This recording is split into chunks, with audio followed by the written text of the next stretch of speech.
And we're back. You're listening to Orlando.OurCityRadio.com, the urban station, and we're continuing an exclusive interview with the cast and crew of the new independent movie coming out in 2014, the crime thriller entitled Room 236.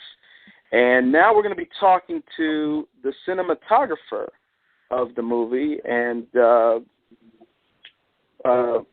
you there? Yes, I'm here. How are you doing? Okay, excellent. I forgot your name. I apologize. Armin. Armin. Okay. Yeah. Armin, what's going on? And let me ask you. Rafredo mentioned that you guys went to different locations to film the scenes of the movie. So tell us about that process. What locations did you guys go to? And when do you know that this is the perfect shot that I need?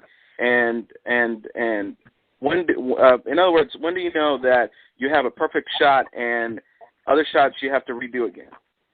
And are you a perfectionist when it comes to getting the perfect shot for one scene? Well, the way it is before we go on set, before we talk about the scene that we want, and then obviously he goes and scouts out for locations. But I'm envisioning the scene in my head before I see the location, obviously, because we're not there yet. So, it's a different scenario that plays in my head as I'm watching the scene play. So when we go on set, I have to kind of take what I've imagined before and kind of incorporate it with the set that we're on, the actual live set, to make it kind of, work with what I had envisioned in order to, for it to play right. And then in order for that to work, it's almost like I have to kind of see it before I shoot it. So it's like when I'm shooting it, I'm also editing it in my head as I'm shooting it. So I know what's next and what needs to be shot, and it's not a thing where I just have to shoot blindly, because if I just keep doing that, then shot after shot is not going to match together, meaning it has to be like a good transition. So I have to know, my mind has to be one step ahead before my camera is. So I have to be able to see when I know what I'm going to shoot next before I do it, while I'm still working on the shot before. So that's the way it is usually before we go on set, because most of the time, so being that it's low budget, we really don't get to go on set and look at the location before we plan the scene out. So it's kind of difficult. That's the way we have to work. Excellent. And to you as a cinematographer and editor, how important is the actor, especially when you're trying to get the glimpse of what they're feeling, especially when they're playing the characters on film? How important is that? It's actually very, very important. It's the most important thing to making the image look good, because I could have the best shot in the world, but if the actor isn't doing his part, the shot is just thrown out the window. Same goes for the other way around. If the actor is doing his best job and the guy is getting a horrible shot, it's just going to destroy the image. So, sometimes even what the actor does, as I'm filming it, I have to kind of see, I got to feel it myself. So it's almost like I'm playing like third-party actor. So I have to feel like how I would react in that scene and kind of throw my 2 cents or opinions on how I think the actor should act in order to make the image look good. So it's not just one way or the other. It has to actually go both ways for that part. Excellent.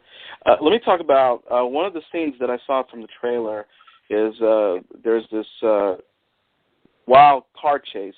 How did you manage to get that on film? What process did you take for that?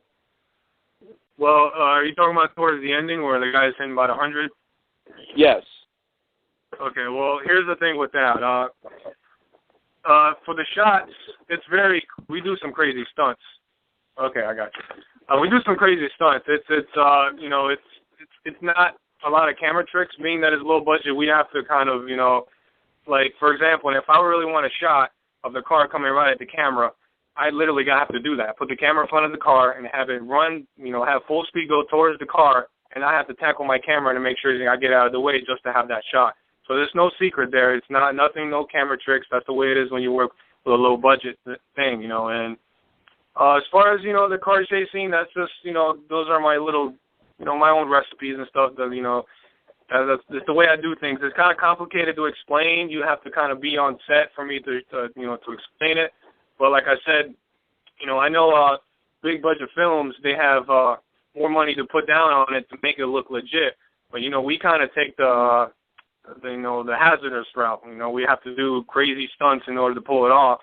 Sometimes, you know, it's not safe, but, you know, we swear we're going to do it. It's all on us. You know, nobody's covered, but if we want to do it, we're going to do it, you know. So it's, you know, there's nothing stating that. Nobody's holding us back, what I'm trying to say. So, do you have a team that backs you up when it comes to shots? Like, for example, you know, if you didn't get the shot the first time, at least you have somebody that got that shot.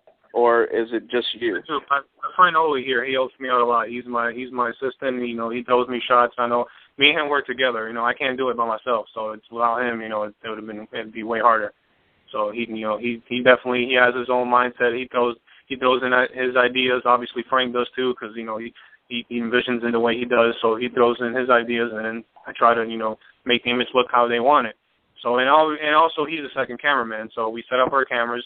If I don't get the shot, I ask him, do you have the shot? He said yes. You know, so we go back and forth. We look at them, make sure both are good. If one's bad, we have to redo the scene because both angles need to be good. That way I have something to cut to. So that's the way that works. Mm-hmm. And when did you start becoming a cinematographer? When did you begin doing that? Well, I started first off with, you know, I started editing just videos. You know, I'll be honest, I first started with I used to do gameplay and stuff like that, you know, like HD PVR recordings of video games, and I started my editing that way. And then after that, I moved on to I used to do music. So after music, you know, I stopped that part. I wanted to move into film because I started to do music videos, and I fell in love with that right away. And the way film got to me was when I used to do music videos, I fell in love with the scenes in the beginning, the little skits. And, like, when I used to do them, right when the music video started, you know, not taking away nothing that the music video is bad, but I never wanted those skits in the beginning to end. I feel like we should have just kept adding stuff. So I just fell in love with that stuff, and then I just started to do short films because of those things. And from short films, I wanted to, you know, expand and do more stuff. And then from that, it's never been a step back for me. It's always been a step forward. So short film, and then now I'm so happy to be working on a feature film. Is what I always wanted, you know. And then that's how it pretty much started. You know, I never want to see myself going back one step of what I did before. It's always I'm learning new things, you know, and if I do something this time, it's got to be better next time. So there's no way around it, especially the story. Right. And as a cinematographer, do you outline what shots you're going to do first? Do you do that not only when you are trying to get the shot of the scene, and do you also do that when it comes to editing? Sometimes, being like I said before, it's not a full production budget movie. I wish I had the time for it, but I tell you, it's so much worth it because there have been scenes where I didn't do that, and then there's scenes where I did do that. The difference is just night and day. It just completely changes the scene. From when I go on set, there's no need to think. You know, that's the most stressful part of having to think what shot is next. But having it on paper, there's no need to think. I know exactly what to go by and check mark what's finished, and then you know what this guy has to say. You know, that's I realized that from now on it needs to be done that way. No matter the time frame, no matter, you know, whether it's low budget or not, it needs to be done later for it to be right. So, you know, I've from now on I've learned, you know, the last couple of scenes we've been doing that, and I realized I can't do one step like I said before. I can't do one step back. It's got to be always like that. So from now on, I'm planning to always do that because it makes the image a lot better. You know, and the same thing goes for a script. You know, that people can't go on set. I mean, they can, but when you're going on set without a script, it's just freestyling. Then you know, and the camera guys aren't always going to know what the actors are going to say. So it's like everybody's all over the place. So it's very difficult. But yes, I'm to answer your question. Yes, I'm going to start eventually doing that. But when I did not do it, you know, there's a big difference. I see. All right, and we're going to get back to the music. You're listening to Orlando.OurCityRadio.com, the Urban Station. Yeah, it's going to end all that. Yeah.